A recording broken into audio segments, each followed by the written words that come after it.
Fala aí pessoal, tudo bem? Iniciando mais um acompanhamento mensal, vamos falar sobre o GGRC, que é um fundo, antigamente ele era logística, mas ele acabou mudando um pouco o portfólio. Inclusive foi um dos pontos que me fez, eu era cotista há uns 3 anos atrás, mais ou menos, desse fundo. Me desagradou muito o que a gestão fez, alguns problemas de emissão, e eu acabei saindo desse fundo.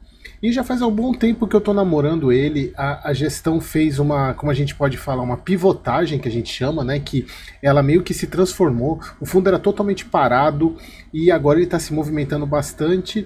Eu não ia fazer acompanhamento mensal dele porque também tem tanto fundo para fazer, mas acabou que um dos inscritos lá no meu canal ele pediu isso, pediu a análise do fundo, um aluno meu também, que aliás a mentoria está aberta, fecha no domingo agora, se você tiver interesse ainda, link aqui na descrição.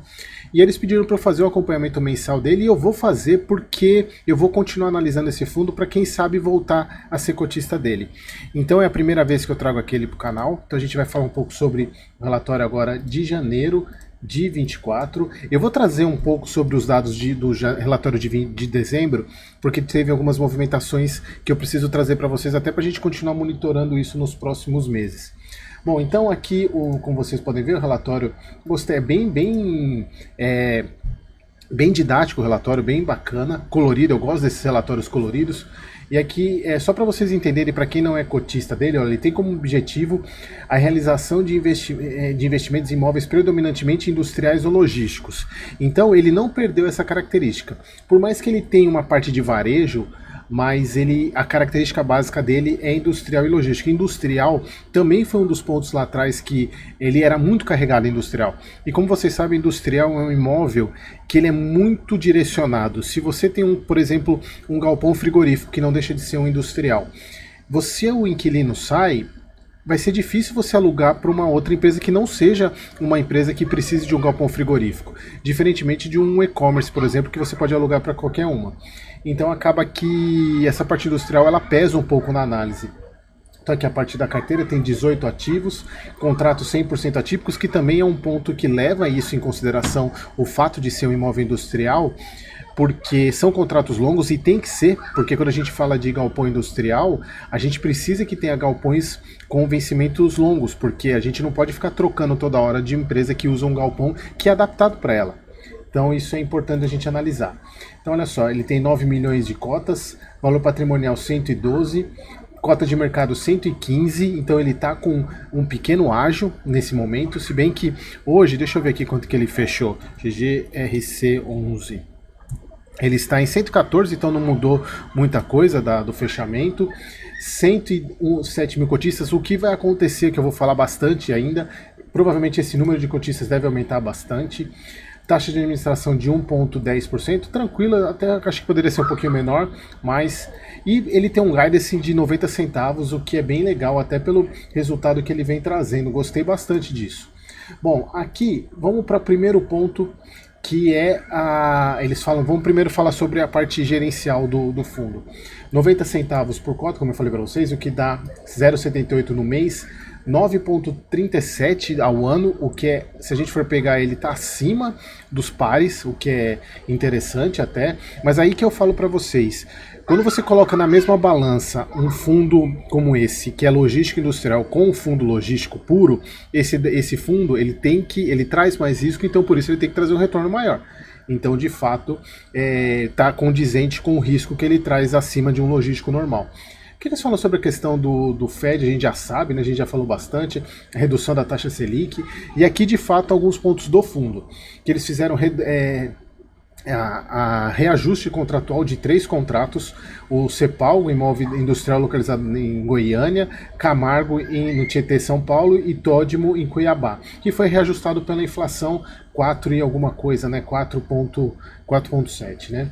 Aqui a parte de cotistas, né? 107.378. Pessoal, vocês escutarem os gritos, é minha filha brincando aqui no quarto. Pessoal, aqui é o ponto mais importante. Foi colocado transformar o GGCR em base 10. foi feita a assembleia para fazer o desdobramento 10/1 e ela foi aprovada agora no final de fevereiro. Então vai ser mudado.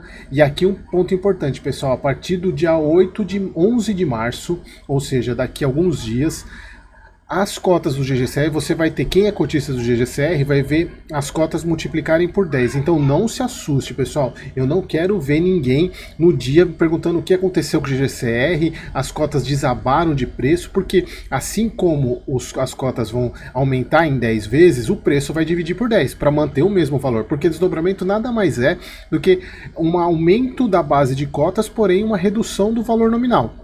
Então, se uma cota custa 100, você vai ter 10 cotas custando R$10 cada uma, que no final das contas dá o 100.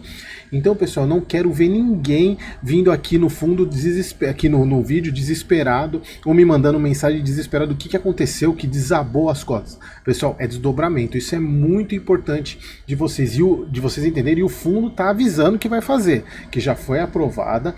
Então, ó, as cotas decorrentes do desdobramento serão creditadas aos cotistas dia 11. Então, pessoal, dia 11 de março, atentem-se a isso. Então, pessoal, aqui é um ponto que eu quero trazer para vocês, porque eu venho falando isso há um bom tempo, né? Quando o CPTS fez, o KNSC fez, o SNAG fez, que mais o BCFF fez.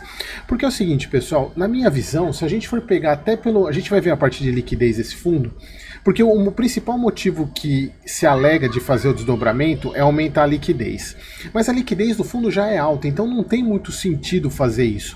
Porque pensa só, se um fundo paga 90 centavos, ele vai começar a pagar 9 centavos por causa do desdobramento. Obviamente vai continuar a mesma coisa, porque você vai ter 10 cotas recebendo 9 centavos, o que vai dar os 90 centavos. Porém, isso eu já conversei com alguns analistas, isso agora. Se o fundo tiver algum problema e tiver uma queda, o centavo cair para 3 centavos por cota, o que em tese seria 30 centavos no desdobramento, isso impacta demais. Mas assim, pessoal, eu acabei meio que desistindo disso. Eu achei que era um movimento desnecessário, mas eu acabei que é o tipo de movimento que não tem mais como voltar, então nem vou mais discutir sobre isso. Só que o que me impressiona é você ir nos fóruns de discussão desses vídeos, né, desses fundos, e ver as discussões. Basicamente não discute o fundo, discute o efeito, quem é contra, fica o time que é favorável, o time que não é favorável. Pessoal, é o tipo de situação, foi aprovado, bola pra frente. Se você não quer mais, não seja cotista, simples assim. Então o que eu quero falar pra vocês, isso não tem impacto nenhum. Tá, a gente tem que pensar, eu já desisti disso, vamos em frente e vamos analisar o fundo, tá? E vai ser, pessoal, vai ser tendência cada vez mais isso. Por que isso não acontece em ações? Porque a ação você consegue negociar, em vez de lote de 100, você consegue negociar uma ação. No caso de fundo imobiliário, você começa só negociando com, só que a maioria dos fundos é tudo 100. Então, até aquela pesquisa da B3 que saiu um tempo atrás, acho que foi no final de 2023 ou 2022, se eu não me engano, que mais de 30% dos novos investidores investem com menos de R$50. Então, pessoal, os fundos querem pegar essa galera. Querem pegar quem está começando, o que é ruim, porque a pessoa investe pelo preço da cota. Isso eu sempre tenho falado no caso do MXRF, que é um ponto que... Por que você acha que eles chegaram a 1,1 milhão de cotistas? Não é porque ele é tão bom assim comparado com os outros, é por causa do preço da cota. Muitas pessoas investem com troco, e aí, pessoal, os fundos estão querendo pegar essa galera. Assim, não, a gente não pode ser ingênuo a esse ponto, né? Até a gente brinca que é a sardinhagem. Mas assim, pessoal, obviamente democratiza, facilita mais o acesso, porque a própria ideia do fundo imobiliário é ser democrático. Então, isso democratiza ainda mais. Então a gente vai ver como é que vai ser o resultado para frente. É o tipo de coisa que não dá para voltar atrás. Parece que é meio uma questão de tempo para que vários outros também se transformem em base 10. Bom, continuando aqui, agora entrando na parte comercial mais do fundo, a parte de desenvolvimento, ele tem um galpão que ele está construindo, que é o Santa Cruz, que eles, no mês de janeiro, as equipes de engenharia e gestão realizaram a visita ao centro de distribuição Santa Cruz, em Anápolis, Goiás, com o objetivo de oficializar o início das obras referentes à fase 1. Então eles estão imóvel, o que é bem bacana. Eu gosto muito desses fundos que estão construindo seus próprios imóveis. O cap rate sobe demais, então isso é muito importante. E falando na parte comercial, eu só queria voltar, tem um ponto que saiu agora em fevereiro, que não foi mencionado nesse relatório, mas eu quero voltar um pouco no relatório de dezembro, que alguns pontos que são importantes a gente trazer, principalmente como é o primeiro vídeo dele aqui.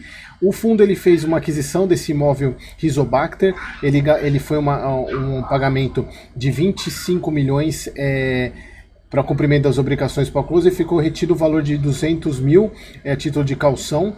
O saldo do preço de aquisição foi pago através da assunção de um saldo residual de CRI estruturado, né? Então, eu vou mostrar para vocês esse CRI no próximo relatório, porque eu achei a taxa bem cara. Eles pagaram uma parte do CRI que eles têm da Americanas e a parte que eu falei para vocês do Santa Cruz, que é aquele que a gente viu no último, agora no relatório, que foi informado que todas as licenças já tinham sido obtidas, isso no mês passado. Então, só para atualizar vocês em relação aos imóveis, e agora no dia 16 de fevereiro aqui.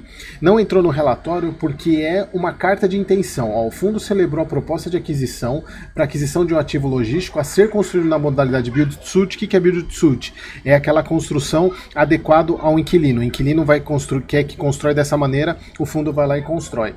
Em Cabreúva, São Paulo, pelo total de 41 milhões, um contrato de 10 anos, é um contrato atípico de 10 anos, uma área de 9.300 metros, e o pagamento vai ser em 8 parcelas mensais de 3 milhões e uma parcela final de 17 milhões e 500 com a emissão do habite-se.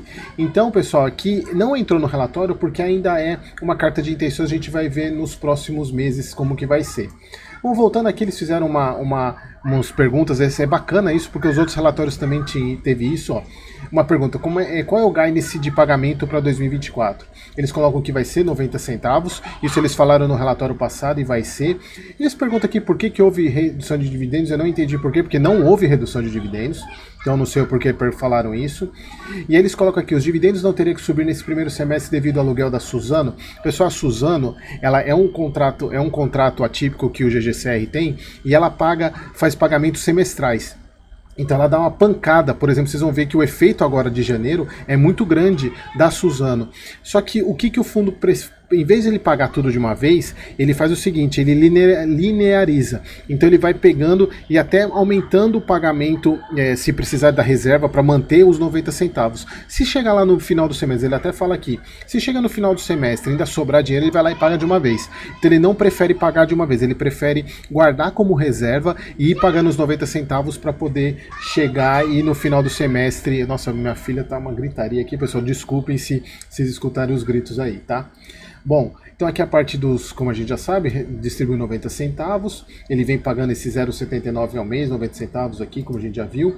Aqui que eu falei, pessoal, olha só, ele vem pagando em novembro, dezembro, o saldo de distribuição de 7 milhões, chegou agora em janeiro 13 milhões, referente principalmente à receita de locação, que é o pagamento da Suzano.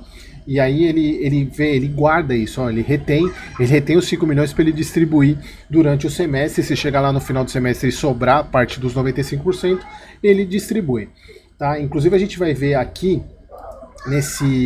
um ponto que eu queria mostrar para vocês aqui primeiro, 23 milhões que é a negociação em janeiro. Veja, não tem necessidade do base 10, mas a gente não tem o que fazer, né? É uma liquidez alta, não tem muita necessidade. A liquidez vai arrebentar e eu acredito que esse fundo, depois que virar base 10, eu não duvido que em poucos meses ele chega aos 300 mil cotistas. Ele está com 100 mil, ele chega aos 300 mil cotistas. Podem me cobrar isso. Olha só, pessoal, o impacto da Suzano no rendimento de janeiro.Esse aqui é o impacto normal, tá? Esse aqui é a sistemática normal, que é essa aqui, que Suzano representa no semestre 11,37. Mas olha só o impacto exatamente pelo fato do pagamento mensal. E aqui, pessoal, um ponto que eu vou falar para vocês, que ele tem dois CRIs. De 92 milhões, né? Então, um IPCA, que é o Rizobacter, que eu falei para vocês, de IPCA mais 8, e o do CRI Americanas, que eles até fizeram um pagamento mês passado, de IPCA mais 7,5. Aqui eu vejo o seguinte, como o fundo está acima, eu acredito assim, ele vai virar base 10, tá tudo para fazer uma emissão e quitar isso.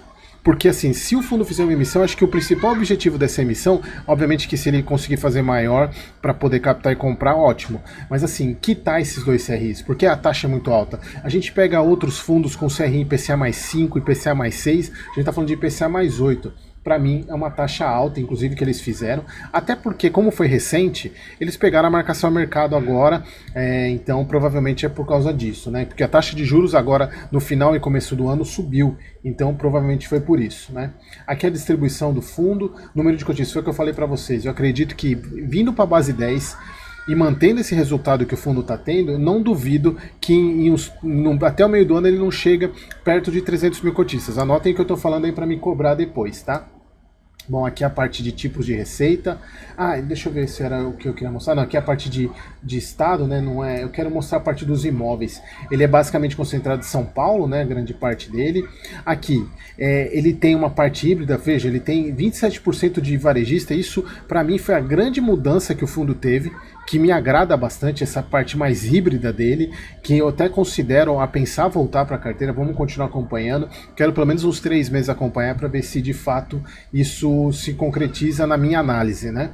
Então aqui 54% híbrido, logístico, 24% industrial, 21% híbrido. 95% IPCA, vencimento dos contratos tem 33% em 2025, a gente não sabe quais são, mas é importante a gente ficar atento sobre isso, porque 1/3 dos contratos vence o ano que vem. Tá, então aqui os índices de mercado. Acho que não tem mais nada para falar sobre isso desse fundo. Vamos continuar acompanhando os principais locatários, né? São grandes locatários, a gente está falando de Ambev, Americanas com problema, né? Hering, Santa Cruz, Camargo, Rizobacter agora, né? Então a gente continua acompanhando e qualquer novidade aí eu volto mês que vem com o próximo relatório. Espero que vocês tenham gostado e peço desculpa pelos barulhos aí da minha filha, porque inclusive hoje é aniversário dela. Então até o próximo vídeo, espero vocês.